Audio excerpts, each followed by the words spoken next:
Medical college एवं अस्पताल में डॉक्टर की हत्या के खिलाफ एसएफआई, डीवाईएफआई और इस्लामपुर की डेमोक्रेटिक महिला एसोसिएशन ने संयुक्त रूप से विरोध प्रदर्शन किया।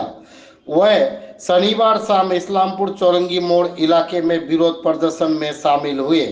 डेमोक्रेटिक महिला एसोसिएशन की राज्य समिति सदस्य सुप्रीति घोष मजूमदार, डीवाईएफआई इस्लामपुर के स्थानीय सचिव सुजन दास और एसएफआई के स्थानीय सचिव अरुणव भवाल ने विरोध रैली में बात रखी।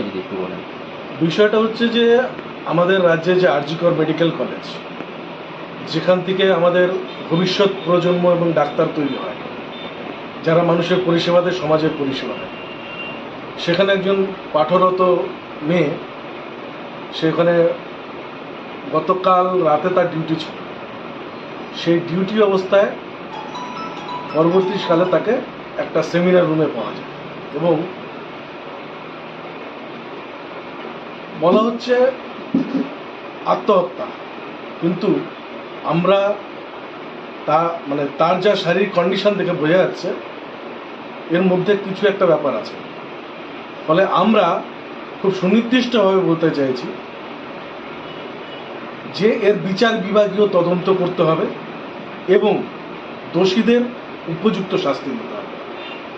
এর সঙ্গে যারা যুক্ত, কেউ অ্যারেস্ট হয়েছে এখনো, আরও যারা আছে এর সঙ্গে যুক্ত, তাদেরকে অবিলম্বে অ্যারেস্ট করতে হবে। এবং আপনারা দেখে থাকবেন আমাদের রাজ্যে কাকদ্বীপ থেকে শুরু করে কামদুনি পর্যন্ত, সে মেয়ে হোক, যে কোনো ছাত্রী হোক, অনেক সময় বিভিন্ন ক্ষেত্রে বিভিন্ন জায়গায় এই ধরনের ঘটনাগুলো প্রতিনিয়ত ঘটছে, অথচ আমার রাজ্যের মুখ্যমন্ত্রী একজন মহিলা। ফলে প্রশাসনও কোথাও কোথাও দোষীদেরকে আড়াল করার চেষ্টা করছে। এই দোষীদেরকে আড়াল করা চলবে না, তাদেরকে সামনে নিয়ে আসতে হবে এবং দৃষ্টান্তমূলক শাস্তি প্রদান করতে হবে। এই দৃষ্টান্তমূলক শাস্তির দাবিতে এবং উপযুক্তভাবে বিচার বিভাগীয় তদন্ত করে যারা এর সঙ্গে যুক্ত, এই ছাত্রীর হত্যাকাণ্ডের সঙ্গে যারা যুক্ত, তাদেরকে অবিলম্বে চিহ্নিতকরণ করে দৃষ্টান্তমূলক শাস্তি প্রদান করতে হবে। এবং তারই প্রতিবাদ হিসেবে আজকে আমাদের এই বিক্ষোভ কর্মসূচি শুধু এখানে নয়, সমগ্র রাজ্যব্যাপী হচ্ছে। বিভিন্ন হাটে, বাজারে, গ্রামে, মফস্বলে, শহরে, বিভিন্ন জায়গাতে।